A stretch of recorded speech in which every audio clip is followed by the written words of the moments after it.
Shalom. First off, we have all praises, honor, and glory to Yahweh, Ba'ashem Yahushai, Ba'ashem Rakakadash, Yahweh being true name for the Father, Yahweh Shai being named for his only begotten Son, who the world ignorantly calls God, and Jesus Christ. We give double honors to our apostles and elders, a great millstone, to us the truth and will well. And citations to hopefully pushing this truth and honesty sincerity. Spirit Yahweh Sop, continuous spirit power Yahweh Ba'ashem Yahushai. And this lesson is going through the spirit. I will be uploading from this channel for a little bit. Looks like I got a strike on my main page from GMS Spiritual Warfare 2. Bear with me, a little bit short breath, a little under the weather. Well, I'll try to bring out this message. Won't be able to do too long, but do best I can. So Salakia. But this is the book of Amos, chapter 9, verse 9. It says, "For lo, I will command, and I will sift the house of Israel among all nations, like as corn is sifted in a sieve. Yet shall not the least grain fall upon the earth." Okay, going through a heavy sifting period right now, amongst brothers teaching the truth. So you definitely got to try to stay on point the best that you can. Okay, all right, because we're getting closer and closer and closer to the end. Like the brother was saying, hey, we got to be at the end, the level of things that we're experiencing and that we're going through. Okay. So sifting goes into talking about a separation. Okay. It says this is about sifting the house of Israel. Well, the scriptures talk about how 2/3 of our people will be destroyed and the 1/3 shall be saved thereof. Okay. So those that ain't right are going to be cast away. And there's a further casting away that's happening. You got people becoming more and more evil, more and more wicked, being separated from you, making rash decisions, that's of the world, so on and so forth, man. Okay. It says, sift the house of Israel among all nations, like as corn is sifted in the sieve, yet shall not the least grain fall upon the earth. So you go, man. I got a couple more precepts that go into it. Okay. This is the book of Zechariah, chapter 13. And I want to start at verse 8. "And it shall come to pass that in all the land, saith Yahweh, 2 parts therein shall be cut off and die, but the third shall be left therein." 2 parts of what? 2 parts of the nation of Israel. So 2 parts of our own people. 66.6% of our own people will die of a very torturous, grievous death. All right. So that's going to be a lot of passing away amongst just Israelites alone. So when Jacob's trouble happens, that's going to be a very terrifying time. It says, "And I will bring the third part through the fire, and will refine them as silver is refined, and will try them as gold is tried." Okay, so here's the part that brothers are going through right now, as far as teachers in this truth, prophets. Right now, you're being refined, and you're being tried as gold is tried. So you're about to go through the most extremely serious, difficult times you've ever experienced. Like 2022 has been hell, man. Just all straight hell, But that's just building us up to become stronger. So if we can pull it through the most difficult times, then we can make it. Okay. And it says, "They shall call upon my name, and I will hear them. I will say, it is my people, and they shall say, Yahweh is my God." Okay. So expect to be refined. It's not going to be easy. And you're going to be thrown some of the most difficult, adverse situations that you've ever faced, and you have to be able to wisely maneuver out of that to pass that trial so you can go through the next refining process, which ultimately, once you make it to the end, You're there. You're gold. The gold is shown. You shine. Okay, we're getting close to that part, but we still got a lot of refining to do. Okay. This is the book of Ecclesiastes 2 and 5. It says, "For gold is tried in the fire, and acceptable men in the furnace of adversity." Okay. So the furnace of adversity. All right. So this one right here, it's not necessarily talking about a literal furnace. It's talking about a furnace of adversity, of difficult situations. So every brother is about to be put in the most hard, difficult situation that is going to pretty much can break you. Okay, it has the ability to break you, but you just have to be able to use your willpower of your faith to withstand. Okay, if you can withstand, you'll make it out of that furnace, like Shadrach, Meshach, and Abednego, man. And you need to go into that furnace with unwavering faith. So right now is the time to kind of build up that faith in preparation to being thrown into that furnace. But many brothers right now have already been thrown into it. You've already been thrown into a form of that furnace of adversity, and you got to be able to withstand that heat. Okay. And everybody has their own breaking points to the specific things that goes on in their life. But Yahweh said, it says he knows not to tempt you more than you can bear, what you're able. Let's get that real quick.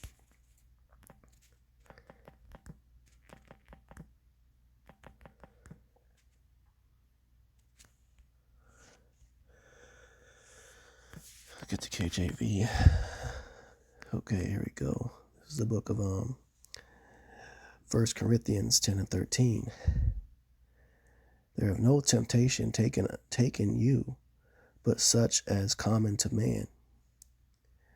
But Yahweh is faithful, who will not suffer you to be tempted above that ye are able, but with the temptation also make a way to escape, that ye may be able to bear it."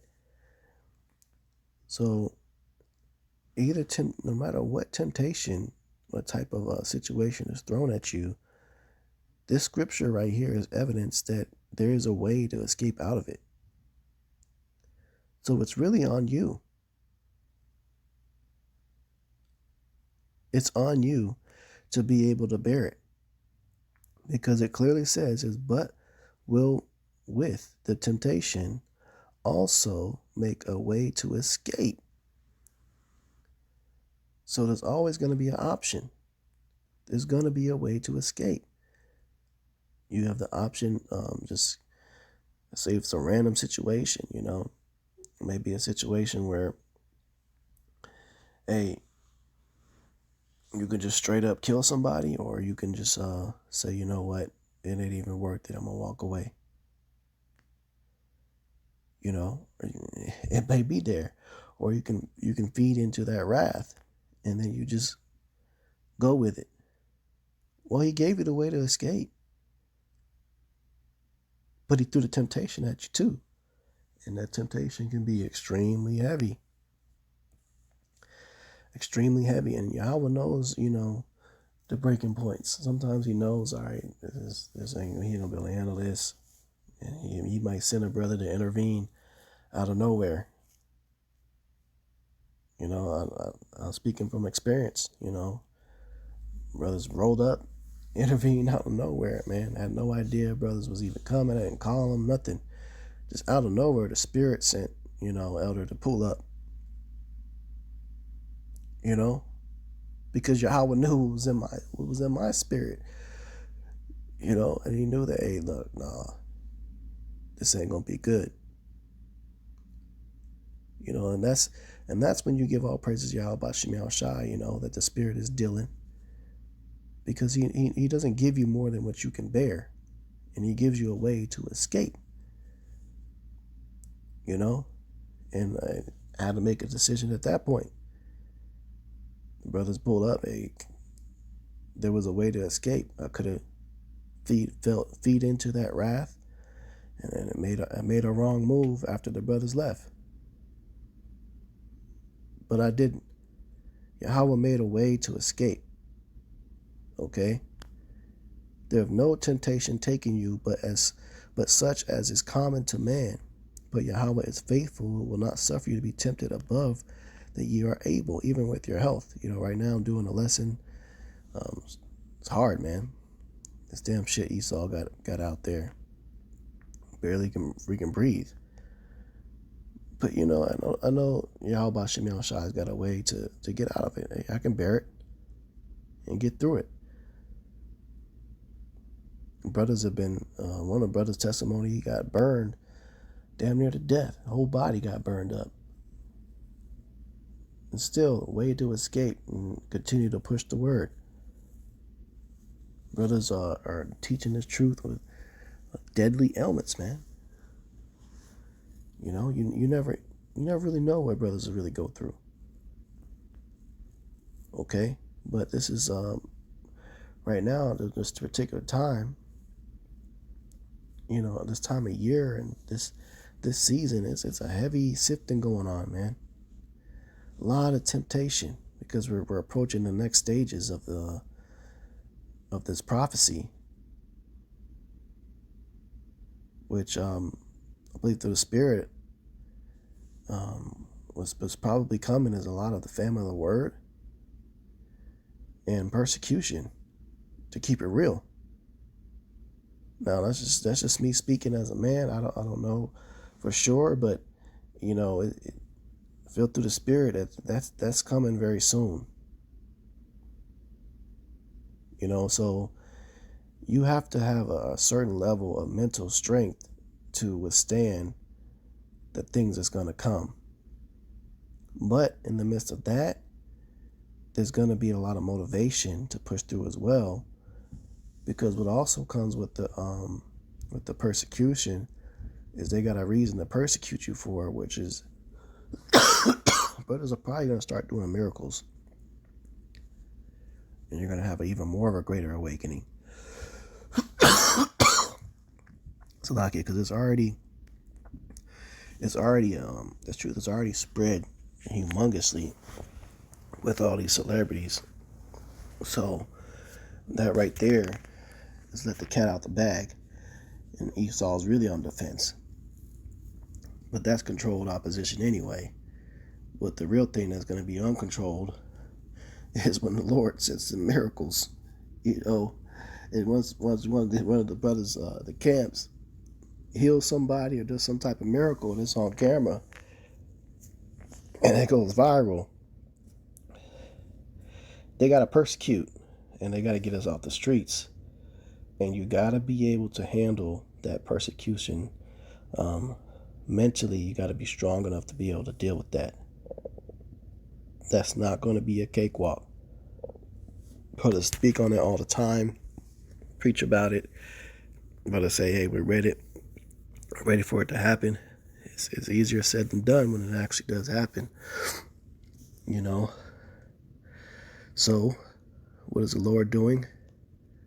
Is he's molding us on a level, and he's sifting us to get us ready for that point. And those that he feels is not going to be able to make it in that time, and not going to be worthy of the miracles to perform, and is ultimately going to be a detriment to the body when the persecution happens. He's getting rid of them right now. Because we got to be made found blameless as well. That's part of it too. So when faced with temptation, some brothers are going to be found to blame instead of being blameless. So sifting, got to be sifted. You got prominent members of various camps being kicked out. I'm talking heads being kicked out, first, second, third in command, or brothers that's been teaching for years upon years, all of a sudden out of there, And it's hurtful to have to even witness. Not gonna lie to you, man. It hurts, brothers. Someone you've been laboring with, all of a sudden they out of there, man. But it's a stage. We just in different stages, and we were told that eventually, hey, this can happen. No matter what size of what camp you are, it's gonna happen at all camps. You're gonna go through it, man. There's stages to it, to this thing, and we're approaching the last stages. The last stages before they try to get us off the streets. And there's certain things that's gonna happen that's gonna be very, very heavy. That's gonna be extremely viral. Okay, and with that is gonna come extremely, extremely heavy persecution. Persecution. All right. This is the book of 1 Peter 5:8. It says, be sober, be vigilant, because your adversary, the devil, as a roaring lion, walketh about, seeking whom he may devour. Okay? So, hey, we got to be spiritually sober. And this what this truth was talking about. Meaning being calm, have your head collected to be able to make sound decisions. You don't want to be when you're drunk, you can't think straight, you're forgetting shit, you're stumbling, you're falling, you're fucking up, getting in trouble, can't drive straight. So it says, you got to be on point, paying attention and focused, and really thinking about your actions. Be vigilant. So head on a swivel, seeing what's coming, It says, because your adversary, the devil, as a roaring lion, walketh about, seeking whom he may devour. So right now, Esau, he's taking notes right now on how he's going to come after each brother individually. Okay?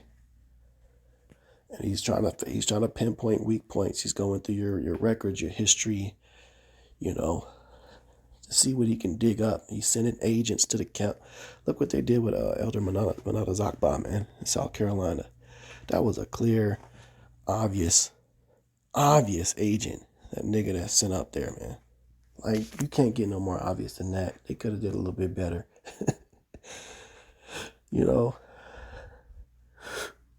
But that's this example right here. Seeking whom he may devour. They know that Simeon Tenko spirit is about to be resurrected among the hopeful elect that sits at the highways and hedges preaching. Them powers is coming to them brothers, man. He said it. He said, hey, look, there's going to be many coming. You kill me now, but there's going to be many coming after me, and you're not going to be able to stop us. So they know what it is, man.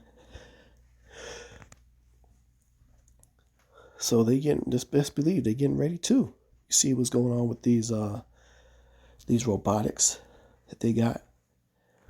Gearing up to fight. Hey, bring it on, Esau, man. But bros, man, really for you, mental games got to be on point. We got to get stronger. We got to become more of that precious gold. Accept the refining that Yahweh Shem Shai is going to do with us, and look at it as the growth. And take everything, all experiences that we go through, and losing members or gaining members, and you got to look at it as in the bigger picture of how is it going to be an improvement, and what areas do you need to improve on individually, and then we go from there, man. Continue to elevate and just take it one day at a time, and pray that Yahweh Shem Shai take not the spirit from us, man. Pray Yahweh Shem Shai don't take the spirit from us, because it can really, it seems so random. It could happen to anybody, some that you least expect the most. It could just happen. You're like, well, I never thought it would happen to this brother. But it can happen. In some cases, like bro said, that some people just gotta go through some type of heavy affliction of being separated from the camps, whatever, and they may come back later on to the fold. But only Yahweh Shem Yahushai knows what he's doing, what he has for that individual. And that's up to him to decide, But we got to be ready for anything. And you can't let certain things that happen, make you fall out the truth and go chase behind somebody else. Ultimately rely on the body, man. We all gotta operate as one. Okay? And we gotta be there for each other. Brothers gotta stay in contact with one another when you're really feeling fucked up, and I'm speaking to myself as well. Bros gotta make sure that we become more tight knit of being there for one another, accepting other brothers to being there for you, and hey, call brothers, man, if you in a spirit or you might do something stupid, because you're gonna be tried, man. But hey, you're gonna be tempted. But what we read in the scripture, you're not tempted more than what you're able. There's a way to escape, and a lot of times it could be the way that can be to be escaped. Can be the body that you war with. Call brothers up. Hey, I'm gonna lose my cool. I feel like I'm about to snap on this motherfucker, man. Or I'm feeling too down right now. I need someone to talk me out of this shit that's going on. Or I need healing. Can bros pray? Because these demons are also they're the devil as a roaring lion, walking about seeking whom they may devour, seeking who they can pull out of the truth. Who can they pull out of it? Who everyone's going to be faced with that test. And it's going to be your weak point. These demons, Satan, he knows your weak points. He knows what will make you snap. So, he's going to hit that. You got to be able to recognize the way to escape, though. So just a quick hit, man. Lord's was edifying. Like I said, Salakia, a little short-winded. But I'm going to give all praises, honor, and glory to Yahweh, Ba'ashem Yahushai, Ba'ashem Kakadash. Double honors to our apostles and elders, great millstone, taught us truth will well. And salutations to all that pushing his truth. In all honesty, sincerity. Shalom.